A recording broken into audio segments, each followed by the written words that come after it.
So good morning and welcome to Melbourne's absolutely bustling Southern Cross railway station. It's going to be a very exciting, albeit a very long day today. I'm going to be doing something for the very first time, something I wanted to do in a very long time now. That is to get one of the twice daily XPT New South Wales TrainLink trains all the way between Australia's two largest cities of Melbourne and of course Sydney. It's going to be about 877 kilometres on the rails today. We've gazetted a trip time of about 11 hours and 18 minutes. Could very well reach over 12 hours, however, if we get usual pretty common signalling delays, and that you usually get on Aussie long distance trains. So this service is twice daily. There's a daytime service, which you're going to be getting today, leaves Melbourne Southern Cross at 8:30 in the morning, gets into Sydney Central at 7:45 at night. Costing wise, if you book flights well in advance, they can often be not much more expensive than the train. But in recent years, the train between Australia's two largest cities really has had a bit of a resurgence. That's all due to the cost of living crisis. Airfares are really getting steep. For example, booking last minute today, an airfare was over $900 between Melbourne and Sydney. Even on JetSetter, it's like $500–600, absolutely crazy. But yeah, the train is really popular these days, sells out well in advance for most departures. Economy class seat is $117. We're actually going first class today. I think it was $164, so maybe another $40–50 more. Doesn't promise much more apart from a little bit extra leg room. It's really just the economy class seat with no food or drink included. The overnight train is also incredibly popular as well in both directions between the two cities. One of the few trains in Australia you can get sleeper cabins, and obviously these sell out well in advance. Many people consider the time in transit between Melbourne and Sydney and vice versa is a good alternative to paying for a night's accommodation in either city. So it can actually work quite well for some people. So without further ado, let's now head down to the luggage office, drop off my checked bag. You do get 20 kilos included with New South Wales TrainLink for the long distance trains. So that's really convenient. And yeah, we'll double check. I don't need to make myself known in person. I think I just present my ticket at the platform. So let's now head down to the platform, drop off my bags, and yeah, head to Sydney. Should be a really exciting, enjoyable day. Let's do it. So as I already alluded, today's journey began at Melbourne's bustling Southern Cross railway station, which is one of Australia's busiest transportation hubs, by far Victoria's main rail gateway. First opened in 1859 as Spencer Street Station, it was completely redeveloped between 2002 and 2006, merging now as we know as Southern Cross Station. With yearly passenger traffic surpassing 20 million, it is one of Australia's busiest railway stations. In fact, the second busiest in the whole of Melbourne, just behind that of Flinders Street Station. Here at Southern Cross, you'll find a total of 16 platforms and 22 tracks, servicing our very vast railway network here in Victoria. Everything from metro trains servicing suburban Melbourne to V-line trains that service regional Victoria, including destinations such as Geelong, Ballarat, Bendigo and Seymour. All of which I've done reviews for on the Aussie JetSetter YouTube channel, so be sure to check out that. Looking further afield, it is also our starting and finishing point for the Overland, which connects Adelaide and Melbourne, and also the New South Wales XPT Train, which we're catching up to Sydney today. Aside from that, Southern Cross also serves as Melbourne's primary regional and interstate coach terminal.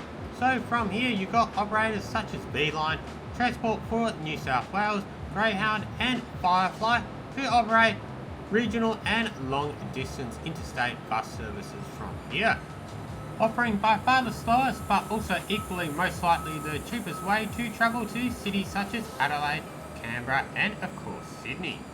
And if you ever visited Melbourne before, chances are you've been to Southern Cross railway station, even if you haven't set foot on a train, because Southern Cross is the terminus for the iconic double-decker Skybus service to Melbourne Airport. Anyway, on to pre-departure formalities for today's mammoth train journey up to Sydney. Long story short, there really isn't any. Unlike when I took the overland service between Adelaide and Melbourne, where I actually had to physically check in and present ID to get my ticket and drop off my luggage. So no formal need to check in. There is a ticket desk in case you need to buy a last minute ticket or have any other inquiries, although it might be a little bit ambitious considering these services sell out often well in advance, such as today's journey. In terms of luggage, it's pretty generous and flexible on New South Wales TrainLink. In theory, you can bring a maximum of 10 kilos on board, though no one really checks for weight or size. You can certainly bring fairly regular luggage on board and just store it in the onboard luggage racks. You also get a checked baggage allowance. I believe you've got to check any bags at least half an hour prior to departure. If you're in economy class, you get one item up to 20 kilos. If you're travelling in first like I am today, you get the extra benefit of a second 20 kilo bag. Until further line, platform 1. Anyway, without further ado, let's now have a look at our New South Wales TrainLink XPT train coming in here on platform 1 at Southern Cross Railway Station. They are a class of diesel-powered passenger trains built by Commonwealth Engineering and ABB between 1981 and 1993. There are a total of 58 in service with varying configurations between 4 and 7 carriages, and they operate mainly on the main north, north coast, main western and main south lines, and far north as the Queensland capital of Brisbane, and of course all the way down to the Victorian capital of Melbourne.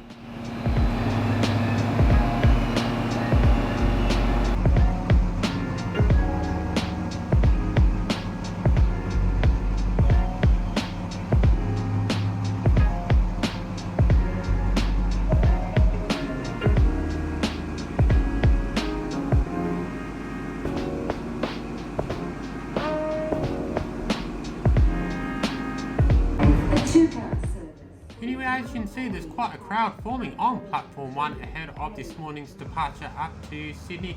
Looking on the New South Wales TrainLink website the evening before, looks like this service is fully sold out. Certainly not surprised looking at the crowd. So without further ado, let's now head on board into our first class carriage, see what we've got on board. So welcome to the main first class passenger carriage, which has a total seating capacity of 56 seats. There's also an additional first class area which has just 16 seats in addition to the main buffet. Over in economy, you either have 68 seats or 44 seats depending on the carriage type. Anyway, back to first class, if you're expecting it to be the most grandiose of experiences, you'd be sadly disappointed. First class on XPT simply means slightly better legroom, perhaps similar to that of business class on Virgin Australia or Qantas's 737s. Also, a bit better recline as well, which comes in at 40 inches as opposed to just 28 inches in economy. Aside from that, at your seat you'll find a fairly sturdy fold-back tray table, literature pocket which just simply includes the New South Wales TrainLink important ridership information, and also a footrest. These seats have no extra bells and whistles, no USB charging, no IFE screens, nothing like that. Aside from that, travelling first class on the XPT doesn't really entail you to any extra onboard benefits. Certainly no all-inclusive dining, no luxury amenities, absolutely nothing extra. Just a slightly more generous seat in terms of legroom and a little bit more recline. Anecdotally, many people comment you do end up with a quieter cabin, less disruptive passengers and less kids. So that may actually be the reason many people actually pay extra to sit in this carriage. Anyway, as you can see, we're now well and truly pulled out of Melbourne's Southern Cross Railway Station on today's mammoth, almost 12-hour journey up to Sydney. It's going to be 17 intermediate stops along the way, with major stops including Seymour, Wangaratta, Albury, Wagga, Yass Junction, Goulburn, then finally one stop on the outskirts of Sydney in Cambelltown before we arrive at Central around about 8 o'clock tonight. Given the long nature of today's journey and the limited onboard experiences that you can enjoy, Today's journey is going to be much about just showing you the scenery along the way, so I'll be keeping my commentary fairly brief now until we arrive into Sydney later on, but I will still nonetheless pipe in at several occasions to show you around the cabin and the onboard catering available. To assist, I'll be sure to put timestamps in the description below to outline the various stretches of today's journey and the onboard experiences. But for now, just sit back, relax and enjoy the rail journey between Australia's two biggest cities.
Wangaratta behind our next station will be at the New South Wales Victoria border in the border city of Albury, Wodonga.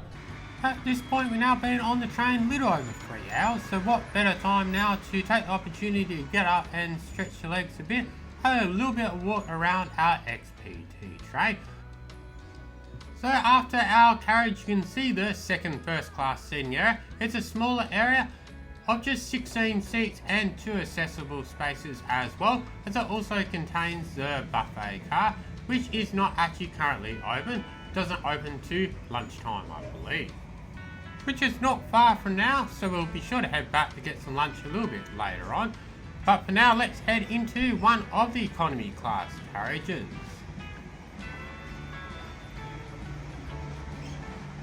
Between the carriages you can also find amenities such as bathroom facilities, luggage racks and water fountains. So in economy it's pretty much the same exact seating as you can see, just slightly less legroom, but it still looks pretty generous to be honest, and the recline still looks pretty good. So yeah, it really is pretty debatable whether it's worth paying the extra $40 or $50 to be honest. Anyway, let's now have a look at probably the coolest part of the XPT train. That is of course where the sleeper cabins are located. As you can see, being a daytime service, they're currently in the daytime day sitter configuration, which comfortably seats 3 people. For the overnight service, these cabins sleep 2 people each with a single bunk bed. Each cabin shares a toilet and overhead shower with the adjoining cabin, and you also get a complimentary breakfast pack to enjoy the following morning. To book an overnight cabin, it will be an additional $88 charge on top of the first class fare, so you're looking at around about $260 to $270 in total. You actually also can't book them online, they're incredibly popular. You actually have to book directly calling up New South Wales TrainLink themselves. Do take note however, if you're not travelling with a friend or a partner, or you're not willing to pay for 2 first class fares and 2 cabin berths, you're probably going to be sharing the cabin with a stranger. So if you're not used to staying in hostels and confined dormitory accommodation, going for the first class sleeper cabin may not be the experience you expect or would enjoy. Anyway, as for the day sitter cabins, you can't actually officially book these on the New South Wales TrainLink website either. They're a little bit vague on how you get them. You definitely have to call up, and they certainly do get allocated very early on. And I'm not sure if there's any extra fee attached over the regular first class fare, but I could imagine in any case they would be a very fun way to go if travelling in a group of 3 people. Anyway, as you now see, we're now arriving at the large border city of Albury, Wodonga, which means we have now officially crossed the border from Victoria into New South Wales. A little further on I'll show you what I got on board for lunch, but for now what better time now to continue enjoying the rolling landscape and scenery of southern New South Wales as we continue our train journey north to Sydney.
those wheels are ready for collection. Thank you.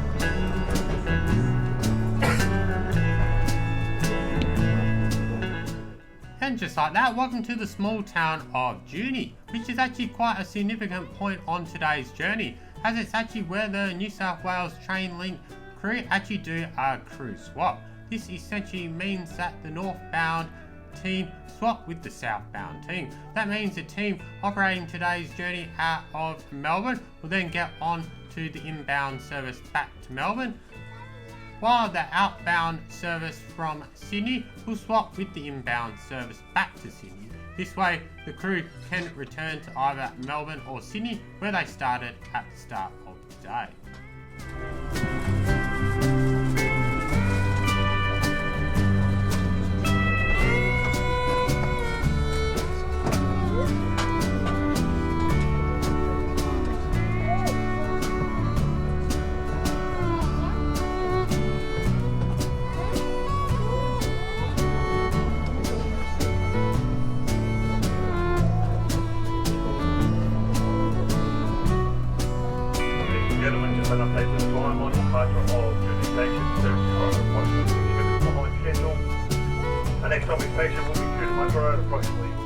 With the crew change successfully now completed, what better time now to get up and move around the cabin a bit. Let's now check out one of the onboard lavatories, which you'll find located in most of the passenger carriages.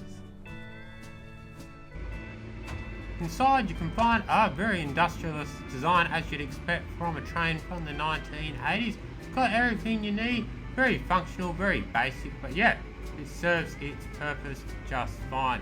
Also got a baby change table as well, which is good to see. Anyway, onto onboard food and beverage. Everything is by onboard on the New South Wales TrainLink XPT. Even in first class on the daytime service, absolutely nothing is included or complimentary. So they do have main meal options. Several options are available. It costs about $10 from memory. And staff do come around early in the journey to take orders, as they take some time to prepare. I didn't put in an order, so I just went for a classic sausage roll and an iced coffee. All at about $6 for the sausage roll and about $4 for the iced coffee. $10 or so all up. Aside from that, from the buffet car, when it's open you can buy hot pastries such as pies and sausage rolls, range of snacks, also cakes as well, good range of soft drinks, tea, coffee as well, and a limited amount of mid-strength alcohol.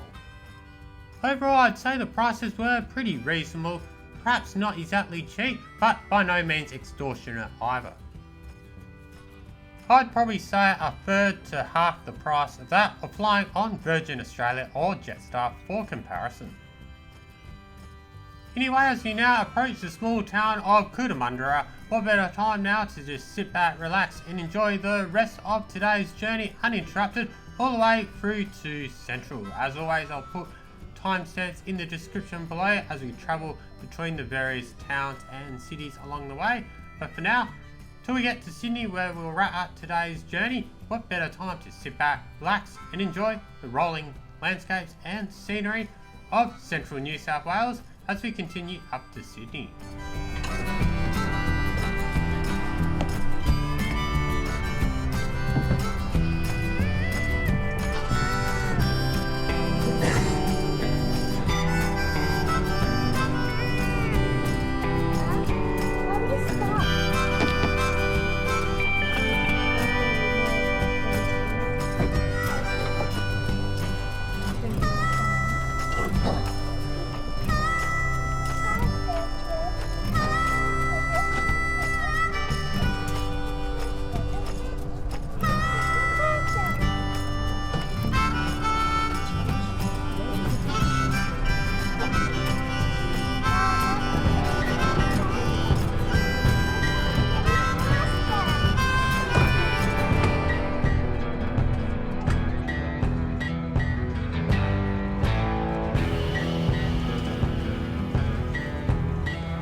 Beach Bolognese and a roast pork with veggies. Going.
down the platform to the Grand Concourse.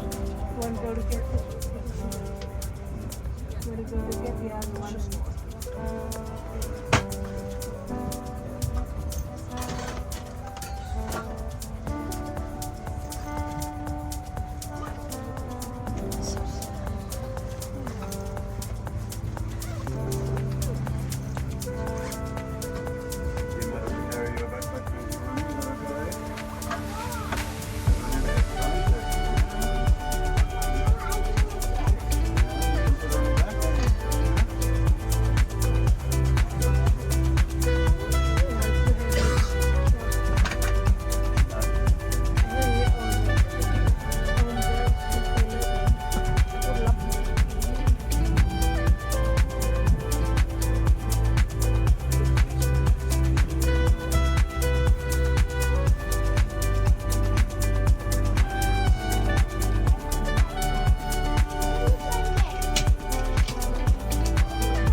And just like that, folks, a smidge under 12 hours, 11 hours, 50 minutes and 5 seconds to be precise, and we've finally made it to Sydney Central Railway Station here in the heart of Sydney.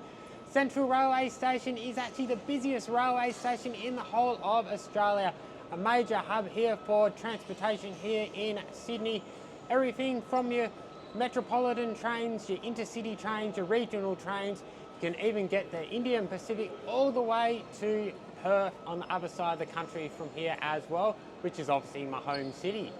Anyway, on to the XPT service today in question. The first time I've ever actually tried the XPT on the mammoth Melbourne to Sydney run, and to be honest, it definitely has some drawbacks, but yeah, it has a lot of positives going for it as well, and pretty pleasantly surprised by the overall experience. So let's get the cons out of the way first. First things first, you can't get around it. It's a very long journey. You're pretty well on the train for about 12 hours. And yeah, there is absolutely really nothing in terms of in-seat charging. There's no Wi-Fi on board, and mobile reception is almost non-existent once you leave the outskirts of Melbourne. You don't really get it again until you reach the outskirts of Sydney. Your phone will show up that you have mobile coverage most of the journey. However, it doesn't really go through the metal tube of the train. So good luck trying to use it to stream to your own device or anything like that. It's just not going to be that reliable. So yeah, you really do need to download some content to your own device, some music, some documentaries, movies, whatever, to sustain you through the journey. Or if you're on the overnight service, you're really just going to be sleeping for most of the time, I would assume, so it's not really a big deal. Probably the only other slight criticism of today's service was the buffet car. Actually closed about 2 hours before we arrived into Sydney. So it closed about 6 o'clock, 6:15, and we didn't actually arrive into Sydney till about 8:30 at night. So it would have been good to be able to get a little bit of snacks or food or drinks later on, as I was getting a bit peckish towards the end of the journey. Another thing you've got to be mindful of when travelling by public train on such a long journey is that you really are at the beck and call of fellow passengers. Luckily, I had a good bunch of passengers in the first class cabin. I often say people on the forums to book first class, not really because it offers much more in terms of amenities, just that little bit better legroom, but they do say maybe you get better passengers in first class, so they're going to be a little less disruptive. Don't know if it's true or not, or that's an unfair characterisation, but yeah, the passengers I had were pretty good, but you always do get a few inconsiderate people who are talking loud or obnoxious or doing things they shouldn't really be doing in a confined public space such as on the train. So yeah, just keep that in mind. It could be quite unfortunate if you do end up with bad passengers. And before we move on to purely the more positive stuff, what is also a slight con, but also in some ways is a positive, is the first class seating. Don't get me wrong, it's very, very spacious seating. No problems whatsoever in terms of legroom. So yeah, very comfortable way to travel. What is the slight con, however, is that for your extra $50 or so, really only getting ever so slightly more amount of legroom. There's no real other tangible benefits to going first class. Slightly quieter cabin, I guess, but yeah, slightly better legroom. But apart from that, if you want to save money, I think the economy class is perfectly fine. That being said, what the train doesn't have going for in total duration, 11.5, 12 hours compared to 1.5 hours on the plane. There's literally dozens of planes a day compared to the 2 daily services on the XPT. What it does have going for it, however, stress-free way of travel. The great thing about the train is you can literally just stroll down to Southern Cross Station. If you are checking a bag, it's got to be half an hour before. But apart from that, you just rock up at the station platform about 10-15 minutes before departing and you're all good. No need to get the Skybus out to Tullamarine. No need to get the overpriced train all the way from Sydney Airport to the city. Both options are about $25 each way to Melbourne Airport and then from Sydney Airport. So that's $50 just getting to and from the airports. And obviously that's, you know, you need to allow half an hour to get out the airport, half an hour to get back from the airport, maybe an hour to move through the airport, check in, go through security, all that sort of stuff as well. So even though it's been a very long day today, I have actually clawed back a few hours, just the convenience of travelling central Melbourne to central Sydney. I don't have to go out to the airport either way, haven't had to go through security, check in, move through the terminal, all that sort of stuff. So probably actually clawed back about 3 or 4 hours. Still a much longer journey indeed, but yeah, it's a very hassle-free way of travelling nonetheless. The other thing you can't go wrong with this service is the price. It's a pretty reliable $117 in economy, $164 I think in first class. And if you want to do the sleeper, it's probably about $300 for the overnight service. Yeah, it doesn't go up and down according to supply and demand. If you do need to get between Melbourne and Sydney at the last minute, you're not going to be slugged the earth to travel. Just got to book it well in advance, however, because it does sell out well ahead of time, especially during this time of year. So all in all, pretty much the experience I was expecting today on New South Wales TrainLink on the XPT from Melbourne to Sydney. Hard to complain, very much what I expected and very much delivered on the experience. And yeah, it was a pretty good price overall, so no complaints. But in the meantime, you may also wish to visit my website, aussiejetsetter.com.au for latest flight reviews, industry news, destination guides, frequent flyer hacks and more. You may also wish to check out my Instagram page, catch up with what I'm doing around the world in real time. Maybe enjoy my dedicated Aussie JetSetter Discord server to catch up with fellow fans and community of the channel to discuss all things aviation and travel. But from here at Sydney Central Railway Station, thank you once again for tuning into our absolute marathon train review on the New South Wales TrainLink XPT, their flagship service all the way between Melbourne and Sydney today. Until next video, safe travels wherever that might take you.